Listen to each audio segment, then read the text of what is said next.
চলে আসলাম আমার ছাদ বাগানে। আমি এখানে কি কি কাজ করব এটা আপনাদের দেখাবো, আর এত সুন্দর ফুল কি করে ফুটলো সেই গল্পটা শোনাবো। এটা আমার নতুন জবা ফুল গাছ। আমি এই সারগুলো গাছ লাগানোর আগে মাটির নিচে দিয়ে দিয়েছিলাম, তারপরে গাছ লাগিয়ে দিয়েছিলাম।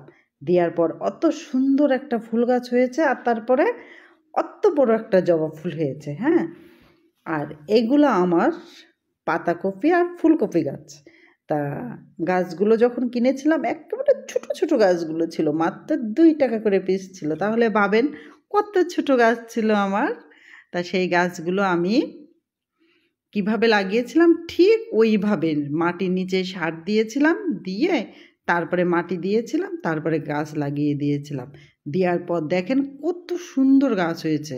এখন গাছের খাবারও লাগবে, মাটি লাগবে। হ্যাঁ, এখন এগুলো তো দেয়াই লাগবে।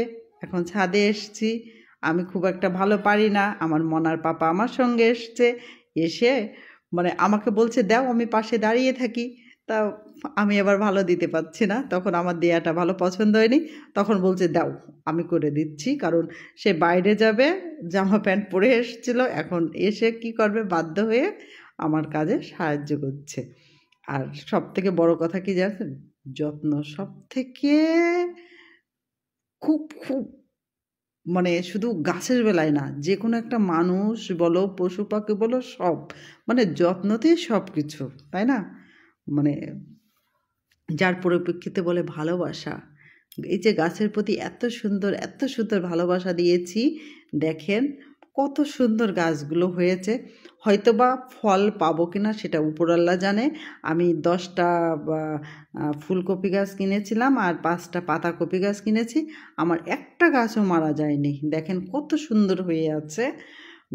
আমি অবশ্য গাছে একটু যত্ন করেছি, যে উপরওয়ালার কাছে চেয়েছি যে আমার এত কষ্টের গাছগুলো একটা গাছ যেন মরে না যায়। তা মুখ তুলে চেয়েছে, গাছগুলো অনেক সুন্দর হয়েছে।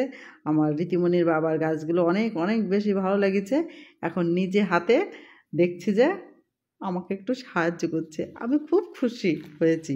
আর এখানে দেখেন আমার টমেটো গাছ, টমেটো গাছও কিন্তু 2 টাকা পিস ছিল, একেবারে ছোট সুতার মতো।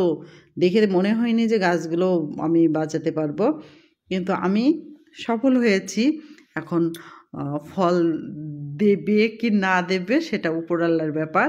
এখন আমি কিভাবে আমার গাছের যত্নগুলো নিচ্ছি সেটা আপনাদের দেখাচ্ছি। এখন গাছের গোড়ায় সব রকম সার দিচ্ছি।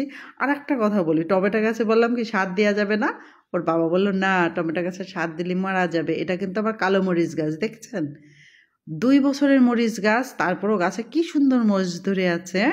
হুম, তা আমি জানতাম না, কারণ আমি জানতাম না, যদি ওর বাবা যদি আমার সঙ্গে না যেত, আমি টমেটো গাছে সার দিতাম, আমার টমেটো গাছের ক্ষতি হতো। সার দেওয়ার পর এই যে এইভাবে মাটি দিয়ে দিতে হবে, দেওয়ার পর এই যে প্রচুর পরিমাণে জল দিয়ে দিতে হবে। তাই এইভাবে জল দিয়ে দিচ্ছে। তা ভিডিওটি কেমন লাগলো জানাবেন। ভালো থাকেন সবাই, নমস্কার।